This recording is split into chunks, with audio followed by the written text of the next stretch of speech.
দুঃখ, দারিদ্র্য আর সংঘাতের মাঝে যখন শান্তির আলো নিভে আসে, তখনই এগিয়ে আসে কিছু নির্ভীক সৈনিক। তারা বাংলাদেশের সন্তান, যারা বিশ্ব শান্তির জন্য তাদের ঘর ছেড়ে দূর দেশ পাড়ি দেয়। তারা জাতিসংঘ শান্তিরক্ষী, আমাদের গর্ব। জানেন, আমাদের প্রধান দায়িত্ব হলো protection of civilian. Captain Masud, আমাদের কালকেই টিওভিতে বের হতে হবে।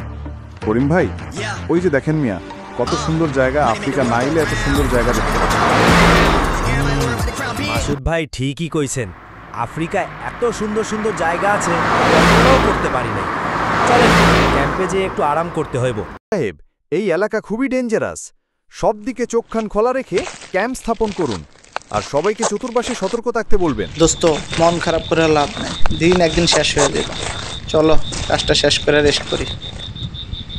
কিরে মানিক, বৈশা বৈশা কি চিন্তা করস? আইসি মিশনে ভাই, চিন্তা করে লাভ নাই। এই মাসুদ ভাই, দেখেন ওই যে অস্ত্র নিয়ে হাতটা আছে রাস্তার মধ্যে, আর এই কে এলাকার সন্ত্রাস।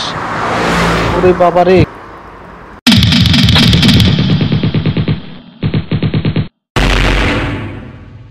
বিশ্বের সবচেয়ে বেশি শান্তিরক্ষী পাঠানো দেশ বাংলাদেশ। তাদের সাহস, মানবতা আর ভালোবাসা ছড়িয়ে পড়ুক সারা পৃথিবীতে। তারা শুধু সৈনিক না, তারা শান্তির দূত। তারা নীল হেলমেটের বীর।